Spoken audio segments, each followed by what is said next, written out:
Les chiffres de la délinquance, vous avez raison de le souligner, à Paris, ils sont largement au-dessus de la moyenne nationale.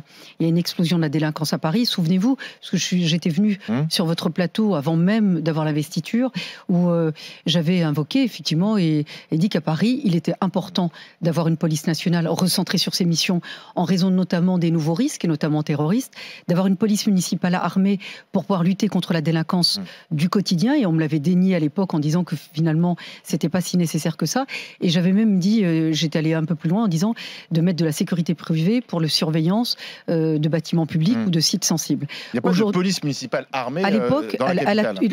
ils ont toujours, déjà en 2008 et sous la mandature de Lanoé, ils ont toujours été contre, la gauche a toujours été contre les caméras de vidéoprotection. On voit l'utilité aujourd'hui à Paris notamment. L'expérimentation a commencé dans mon arrondissement, notamment avec le Champ de Mars, et ça a été très utile notamment pour déjouer. On a eu par exemple, une tentative de viol, et d'autres types de délinquance. Les caméras ont été très utiles. Donc aujourd'hui, par exemple, le 7e, on a une caméra pour 500 habitants. En moyenne à Paris, c'est une caméra pour 1000. Et donc la gauche a enfin accepté qu'on mette des caméras. La police municipale, c'est pareil.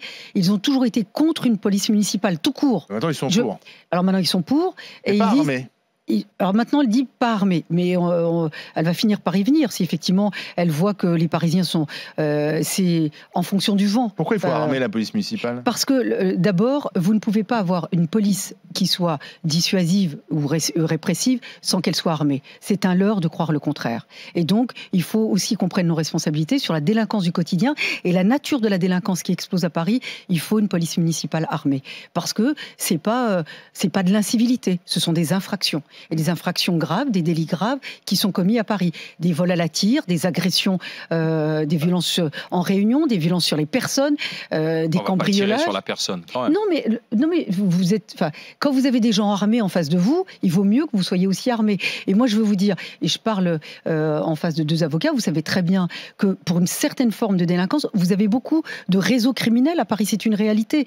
Et donc, s'ils savent qu'en face, ça n'est pas armé, ils vont avoir aucun état d'âme. Avant tout régalienne. La sécurité, bien donc sûr, c'est à l'État d'intervenir. Bien sûr, on ressente tout ce qui est effectivement grand réseau criminalité organisée, on laisse à la police nationale. Sur la délinquance du quotidien, les polices municipales, il y a d'autres villes, je prends Nice, mais même d'autres grandes villes, qui ont une police municipale armée qui fonctionne très bien.